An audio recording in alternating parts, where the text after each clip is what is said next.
Est-ce qu'aujourd'hui, dans notre pays, vous, François Hollande, vous trouvez que les choses sur les libertés sont en danger?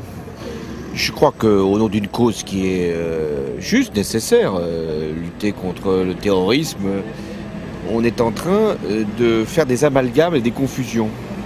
C'est-à-dire que celui qui n'est plus dans la norme, qui peut avoir un comportement déviant, qui peut parfois même être au-delà de la loi, peut être assimilé à un terroriste, ce qui, là, est une atteinte grave aux libertés. Pourquoi on fait ça? Pourquoi le pouvoir politique fait ça selon vous? Je crois qu'il y a d'abord une espèce de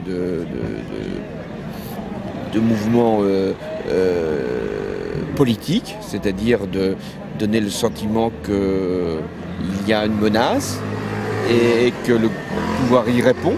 Donc il y a une intention politique qui est... Ils inventeraient la menace alors?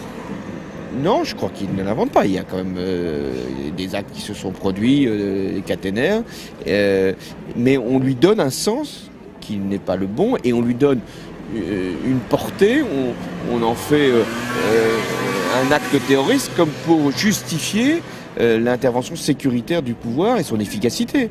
Et puis deuxièmement, il y a une forme de dérive sécuritaire qui justifie des lois sans cesse plus répressives au nom d'une menace qui parfois est réelle et parfois, on le voit bien, est virtuelle, voire même inexistante.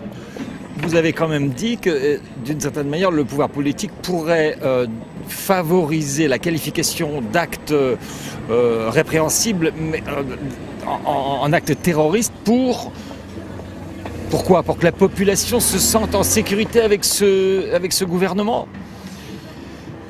Je crois qu'on a suffisamment à faire avec le terrorisme réel pour qu'on n'aille pas en inventer un qui n'existe pas, qui relève peut-être d'autres procédures. Donc, mais pourquoi il l'invente le pouvoir alors? Peut-être pour montrer une efficacité qui, sur d'autres terrains, notamment économiques et sociaux, n'est pas forcément au rendez-vous. Donc c'est grave vos accusations, M. Hollande, là? Je pense que c'est grave. Mettre en cause des hommes et des femmes, les priver de liberté, les accuser de terrorisme, c'est grave. L'erreur, à mon avis, qui a été commise par la ministre de l'Intérieur, a été de théoriser, à partir de je ne sais quel livre ou je ne sais quel comportement ou de réseau supposé, de théoriser l'existence d'une gauche ultra-gauche, dont il faudrait absolument mettre hors d'état de nuire ces prétendus doctrinaires ou exécutants. Bon, je crois qu'avant de porter une telle accusation, je ne dis pas qu'il n'y a pas un moment des surveillances à observer. Il y a sûrement des surveillances à observer et même des répressions à exercer quand il y a des mises en cause des matériels ou des biens qui appartiennent à l'État ou qui appartiennent à une entreprise publique.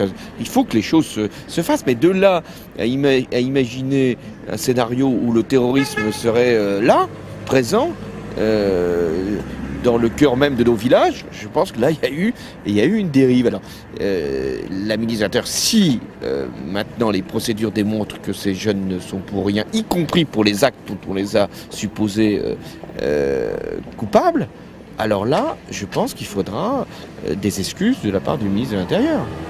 Si maintenant, on lit les livres et on recherche leurs auteurs et on interprète leurs textes, et on va les chercher manu militari, y compris même en Corrèze, pour les mettre sous les verrous, c'est vrai que c'est inquiétant.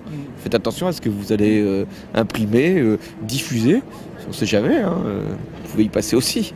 Et c'est ça d'ailleurs qui est troublant dans cette affaire de Tarnac, c'est qu'on se dit... Vous êtes inquiet, vous? Parce que... On ne sait jamais. Qu'est-ce qui peut se produire? Moi je ne crois pas que mes textes encore m'exposent, mais quelqu'un qui... La littérature est pleine quelquefois de délire d'ailleurs, mais on commence à lire ces textes, à supposer que cette fiction devienne peut-être une incitation au passage à l'acte, et qu'on peut se retrouver là comme ça, mis au fer. C'est vrai que c'est assez troublant. Hein.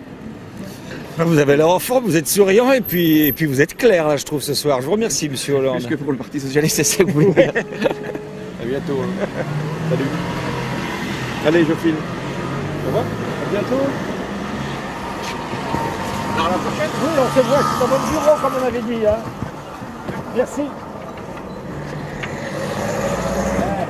Toi aussi, c'est bien. Très bien. Attends. Très bien.